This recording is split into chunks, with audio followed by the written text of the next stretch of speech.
Hello friends. स्वागत है आप सबका हमारे YouTube channel late night study पे।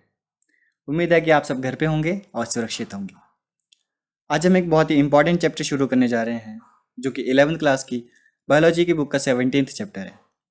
तो वीडियो को शुरू करने से पहले अगर आपने हमारा चैनल सब्सक्राइब नहीं किया है तो प्लीज़ सब्सक्राइब कीजिए, और अगर आप चाहते हैं कि हमारी वीडियोज़ की नोटिफिकेशन आपको मिले तो प्लीज़ बेल आइकन दबाइए।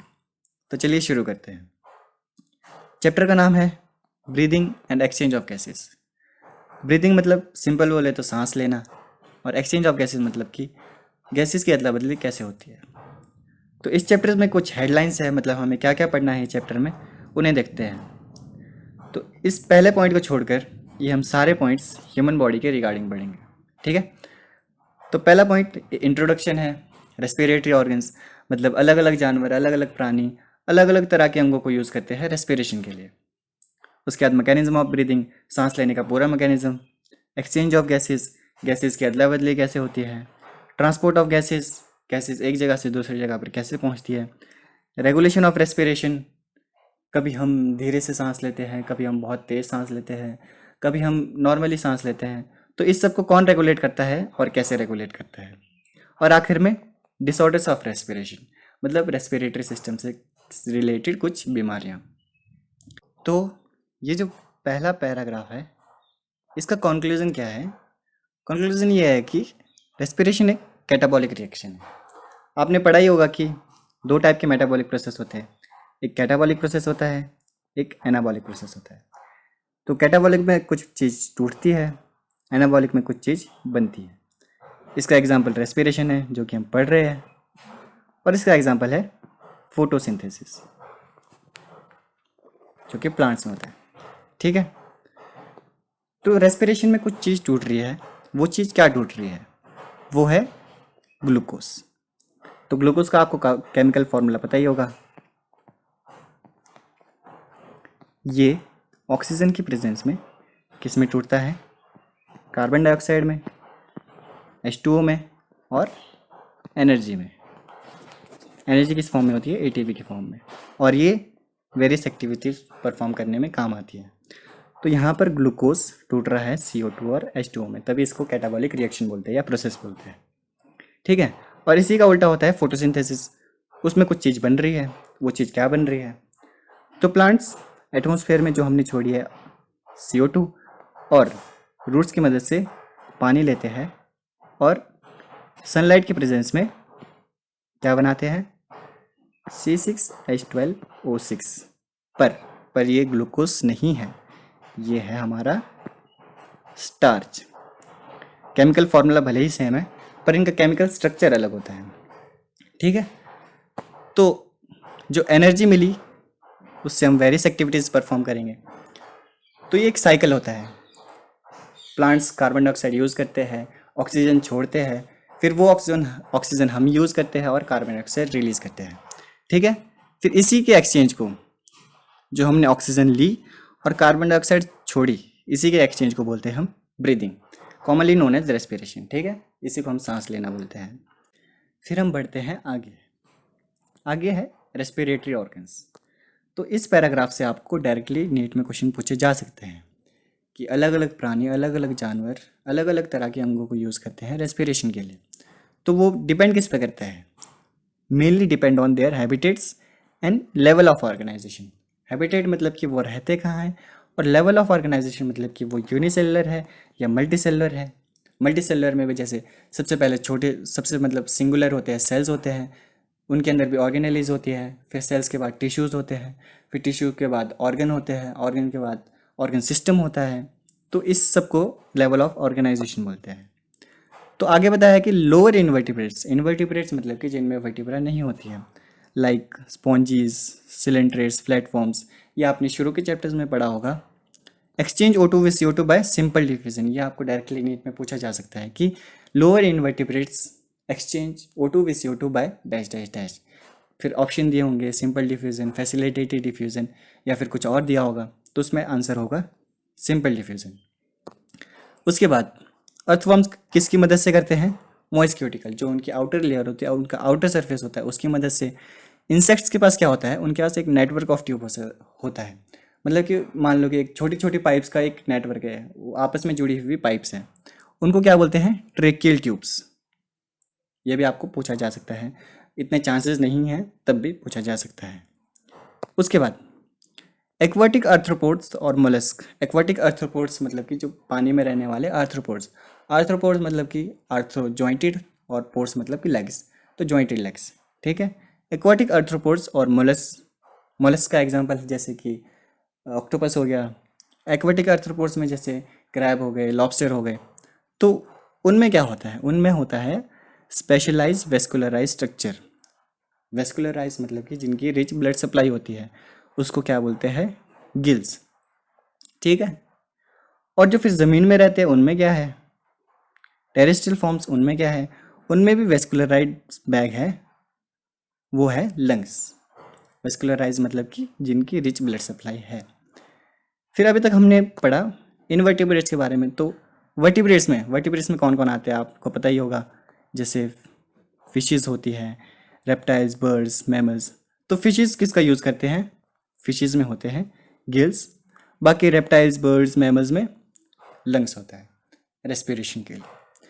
उसके बाद आपने सुना होगा कि फ्रॉग ज़मीन और पानी दोनों में रहता है। वो कैसे रहता है? तभी उसको एम्फीबियन बोलते हैं। एम्फीबियन मतलब कि दो, एम्फी होता है दो। ठीक है। तो फ्रॉग्स के पास लंग्स भी होते हैं, और दूसरा क्या होता है? उसके पास होती है मॉइस्ट स्किन। वो स्किन की मदद से भी रेस्पायर करता है। ठीक है। तभी वो पानी में और ज़मीन में दोनों में ज़िंदा रह सकता है। ठीक है। तो इस पैराग्राफ में इतना ही। उसके बाद हम पढ़ेंगे आगे। तो आगे अब हम पढ़ेंगे ह्यूमन रेस्पिरेटरी सिस्टम के बारे में, जो कि इस चैप्टर का मेन कंटेंट है। तो इसमें क्या क्या बताया है कि रेस्पिरेटरी सिस्टम कहाँ से शुरू होता है, कहाँ पे ख़त्म होता है, क्या क्या इसके कंटेंट है, वो सब। तो शुरू कहाँ से होता है? शुरू होता है एक्सटर्नल नोस्ट्रल से, जो कि हमारे पास दो होते हैं, ए पेयर। कहाँ होते हैं? Above the upper lip. जो ऊपर वाला होंठ है उसके ऊपर होते हैं। जो दो छेद होते हैं उसको हम एक्सटर्नल नोस्ट्रल्स बोलते हैं। फिर वो कहाँ जाते हैं? Through the nasal passage. कहाँ जाते हैं? नेजल चेम्बर में। चेम्बर एक खाली जगह होती है। नेजल चेम्बर से कहाँ जाते हैं वो? फेरिंक्स में। फेरिंक्स में जाते हैं। फेरिंक्स एक बहुत ही इंपॉर्टेंट पार्ट है, जो कि एक कॉमन पैसेज है किसका? फूड और एयर का। मतलब फूड भी वहाँ जा रही है और एयर भी वहाँ जा रही है। ठीक है। तो जैसे ये नाक है, ये मुंह है, तो ये यहाँ पर नोस्ट्रल्स है, यहाँ नेजल पैसेज है, ये नेजल चेम्बर है, यहाँ पर ओरल कैविटी है। ये दोनों कॉमन कहाँ आ जाते हैं? फेरिंक्स में। यहाँ से फिर ईसोफेगस में फूड चला जाता है और लैरिंग्स में एयर चली जाती है। उसके बाद लैरिंग्स। लैरिंग्स पे आते हैं। लैरिंग्स एक कार्टिलेजिनस बॉक्स है, उस कार्टिलेज से बना होता है। Helps in sound production. इसमें वोकल कॉर्ड्स होते हैं, तभी साउंड प्रोडक्शन करते हैं, हम बोल पा रहे हैं, गा पाते हैं, सब इसी की वजह से होता है। तभी हम इसको साउंड बॉक्स भी बोलते हैं। तो अगर फेरिंग्स में फूड और एयर दोनों जा रही है, तो लैरिंग्स में फूड क्यों नहीं जाता है? वो है कि एपिग्लॉटिस की मदद से। देखो, ये है हमारे पास लैरिंग्स है, ये हमारे पास ईसोफेगस है। तो ये एपिग्लॉटिस एक कार्टिलेजिनस फ्लैप होता है, इलास्टिक कार्टिलेजिनस फ्लैप। ये प्रिवेंट करता है entry of food into the larynx. तो यहाँ पर बोलस है, ठीक है, ओरल कैविटी से यहाँ बोलस आया, यहाँ फेरिंग्स के थ्रू बोलस आया नीचे। तो ये बोलस इस फ्लैप को नीचे दबा देता है और फूड डायरेक्ट ईसोफेगस में चला जाता है, लैरिंग्स में नहीं जाता है। तभी ऐसे ये प्रिवेंट कर लेता है। ठीक है। तो उसके बाद लैरिंग्स। लैरिंग्स इसमें कंटिन्यू हो रहा है ट्रेकिया में। ट्रेकिया, अब ट्रेकिया पे आते हैं। ट्रेकिया इज स्ट्रेट ट्यूब, सीधी ट्यूब होती है, extending up to the mid thoracic cavity. कहाँ तक एक्सटेंड हो रही है? Mid thoracic cavity. ये आपसे पूछ सकते हैं। थोरेसिक कैविटी मतलब कि जो चेस्ट कैविटी होती है उसको साइंटिफिक टर्म में थोरेसिक कैविटी बोलते हैं। तो कहाँ तक? मिड थोरेसिक कैविटी तक ये एक्सटेंड होती है। And divides at the level of fifth thoracic vertebra. ये बहुत इंपॉर्टेंट है, आपसे पूछा ही जा सकता है किस लेवल पे डिवाइड हो रहा है? फिफ्थ थोरेसिक वर्टिब्रा पे। किसमें? राइट और लेफ्ट प्राइमरी ब्रोंकाई में। तो ये हमारे पास आ गई ट्रेकिया, और ये डिवाइड हो रहा है राइट और लेफ्ट प्राइमरी ब्रोंकाई में। किस लेवल पे? TH5, फिफ्थ थोरेसिक वर्टिब्रा के लेवल पे। ठीक है। फिर ये ब्रोंकाई डिवाइड करते हैं। प्राइमरी डिवाइड करेगा सेकेंडरी में, सेकेंडरी डिवाइड करेगा फिर टर्शरी में, फिर जो टर्शियरी ब्रोंकाई है वो डिवाइड करते हैं इनिशियल ब्रोंक्यूल्स में, इनिशियल ब्रोंक्यूल्स और इनिशियल ब्रोंक्यूल्स करते हैं फिर टर्मिनल ब्रोंक्यूल्स में। ठीक है, तो इसमें क्या बोला है कि undergoes repeated division form secondary and tertiary bronchi and bronchioles ending up in very thin terminal bronchioles। ये हमारे पास thin terminal bronchioles पर एंड हो जाते हैं। तो उसके बाद trachea, primary secondary tertiary bronchi and initial bronchioles. Trachea, primary secondary tertiary bronchi and initial bronchioles, यहाँ तक क्या होता है, supported by incomplete cartilaginous ring. ये आपसे पूछ सकते हैं कि कहाँ तक इनकम्प्लीट कार्टिलेजनस रिंग होती है, तो कहाँ, trachea, primary secondary tertiary bronchi and initial bronchioles. ठीक है, और इनको इनकम्प्लीट इसलिए बोलते हैं क्योंकि ये सिर्फ आगे से ही सपोर्ट करते हैं। फिर ईच टर्मिनल ब्रोंकाई, ये जो टर्मिनल ब्रोंकाई है gives rise to number of thin irregular walled vascularised bag. Vascularised जो अभी बोला था मैंने कि जिनकी रिच ब्लड सप्लाई होती है, कॉल्ड एल्विलाई। फिर जो टर्मिनल ब्रोंक्यूल्स है ये बहुत सारे बैग लाइक स्ट्रक्चर को प्रोड्यूस करते हैं। इनको बोलते हैं हम, प्रोड्यूस नहीं करते मतलब इनसे निकलते हैं, इनको बोलते हैं हम एल्विलाई। और ये वेस्कुलराइज बैग लाइक स्ट्रक्चर होते हैं, ये बहुत सारे होते हैं, मतलब मिलियंस ऑफ एल्विलाई होते हैं लंग्स में। और ये very thin and irregular walled, मतलब इनकी जो वॉल होती है बहुत ही इरेगुलर होती है। ठीक है, तो इस branching network of bronchi, bronchioles and alveoli, इसी से हमारा लंग बनता है, ब्रोंकाई से, ब्रोंक्यूल से और एल्विलाई से। फिर बोलता है कि हमारे पास दो लंग्स हैं, राइट और लेफ्ट लंग है, covered by double layer pleura. Scientific terms में हम लंग्स के लिए पल्मोनरी वर्ड यूज़ करते हैं, और जो उसकी कवरिंग होती है उसको हम बोलते हैं pleura, with pleural fluid between them. जो उसमें फ्लूइड होता है उसको प्लूरल फ्लूइड बोलेंगे।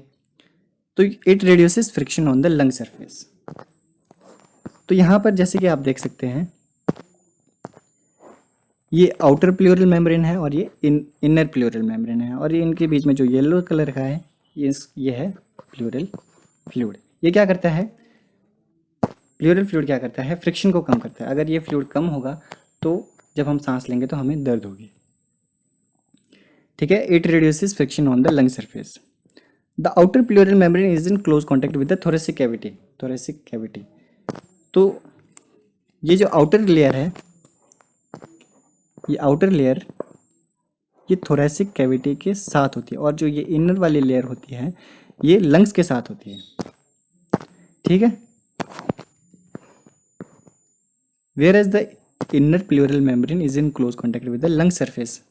ठीक है, फिर अब क्या बोला है कि एक्सटर्नल नोस्ट्रल से लेके वो दो छेदों से लेके टर्मिनल ब्रोंक्यूल्स तक, वो मैंने ऊपर बनाया था ना डायग्राम, रफ सा डायग्राम, उसमें क्या बोला है कि एक्सटर्नल नोस्ट्रल से टर्मिनल ब्रोंक्यूल्स तक क्या होता है, कंडक्टिंग पार्ट। ये नीट में पूछा गया है काफ़ी बार कि कंडक्टिंग पार्ट में क्या क्या कंप्राइज करता है, कंप्राइज ऑफ वट। तो ये है एक्सटर्नल नोस्ट्रल से लेके टर्मिनल ब्रोंक्यूल्स तक कंडक्टिंग पार्ट। और उसके बाद जो एल्विला है और उसकी जो डक्ट्स है वो क्या फॉर्म करती है, रेस्पिरेटरी और एक्सचेंज पार्ट। कंडक्टिंग पार्ट मतलब आपको वर्ड से पता लग रहा होगा, कंडक्टिंग मतलब कि जो एक जगह से दूसरी जगह पर चीज़ पहुंचा रहा है, और रेस्पिरेटरी और एक्सचेंज मतलब जहाँ पर असली एक्सचेंज होता है वो कौन सा पार्ट है, तो उस पार्ट को हम बोलते हैं एक्सचेंज पार्ट और रेस्पिरेटरी पार्ट। तो इसमें बोला है कि conducting part transport the atmospheric air to alveoli, clears it from foreign particles, humidifies, also brings the air to body temperature. तो कंडक्टिंग पार्ट का इंपॉर्टेंट रोल क्या क्या है कि एटमॉस्फेरिक एयर को ये अंदर लाता है और क्या क्या करता है, फॉरेन पार्टिकल्स से इसको क्लियर करता है, इसको ह्यूमिडिफाई करता है। ह्यूमिडिफाई करने का काम ये है कि अगर हवा थोड़ी भारी होगी तभी ये अंदर तक पहुंचेगी, नहीं तो ऐसी हवा में उड़ जाएगी। और brings the air to the body temperature, और जो बॉडी का टेम्परेचर रहता है उसके बराबर करती है।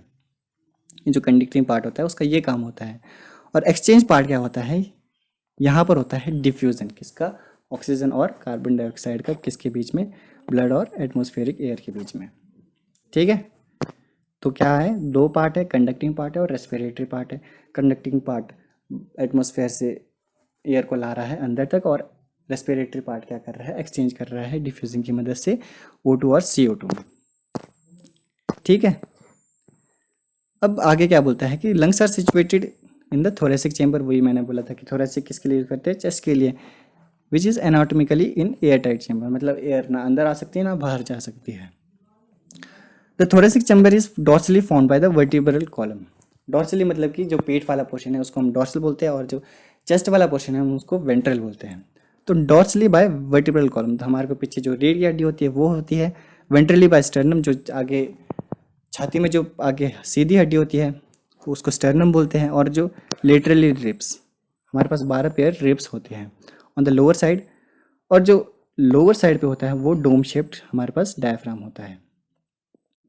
अब ऊपर देखना, यहाँ पर होता है हमारे पास स्टर्नम छाती वाली साइड का, और इसी के पीछे पेट वाली साइड पे होता है वर्टिब्रल कॉलम, और साइड पे होते हैं हमारे पास रिब्स 12 पेयर्स, और नीचे होता है डोम शेप डायफ्राम। ठीक है, कैसा होता है, डोम शेप डायफ्राम होता है। फिर आगे क्या बोलता है, the anatomical setup of the lungs in the thorax is such that any change in the volume of the thoracic cavity will be reflected in the lung और पल्मोनरी कैविटी। ठीक है, एनाटॉमिकल सेटअप मतलब कि जो उसका size shape है और उसकी जो पोजीशन है किसमें, थोरैक्स में, जो छाती में उसकी पोजीशन है वो ऐसी है कि अगर थोरेसिक कैविटी में कुछ भी अगर चेंज होगा वॉल्यूम में, मतलब कि अगर हमारी छाती फूल रही है तो हमारे जो लंग्स है वो भी फूलेंगे, अगर हमारी छाती कंप्रेस हो रही है तो हमारे जो लंग्स है वो भी कंप्रेस होंगे। तो ऐसी इसकी एनाटॉमिकल पोजीशन है। ठीक है, फिर क्या बोलता है, रेस्पिरेशन में फॉलोइंग स्टेप्स इन्वॉल्व होते हैं। सबसे पहले क्या होता है, सबसे पहले हमने बाहर से एयर लेनी है, एटमॉस्फेरिक एयर लेनी है, अंदर लेनी है, और जो अंदर CO2 बनी हुई है उसको बाहर छोड़ना है। ठीक है, उसके बाद जो हमने ऑक्सीजन अंदर ली उसका एक्सचेंज भी तो होना चाहिए, डिफ्यूजन होना चाहिए उसका ब्लड में, एल्वुलर मेम्ब्रेन के अक्रॉस, जो एल्वुलाई होती है उसमें मेम्ब्रेन होती है वो हम आगे पढ़ेंगे, उसके अक्रॉस उसकी डिफ्यूजन होती है। फिर जो ब्लड में ऑक्सीजन चली गई उसका ट्रांसपोर्ट कैसे होता है ब्लड में, फिर ब्लड अब हर टिश्यू को ऑक्सीजन पहुंचाएगा, वो कैसे पहुंचाता है, बिटवीन ब्लड एंड टिश्यू, और टिश्यूज यूटिलाइज कैसे करते हैं ऑक्सीजन को, और फिर जो CO2 बना उसको कैसे रिलीज करते हैं, ये सब हम पढ़ेंगे रेस्पिरेशन में आगे। तो रेस्पिरेशन में ये सारे स्टेप्स इन्वॉल्व होते हैं। तो इस लेक्चर में इतना ही। आगे हम मैकेनिज्म ऑफ ब्रीदिंग, क्या क्या वॉल्यूम होते हैं, क्या क्या कैपेसिटीज़ होती है, वो हम पढ़ेंगे अगले लेक्चर में। तब तक के लिए बाय, अपना ख्याल रखें, टेक केयर।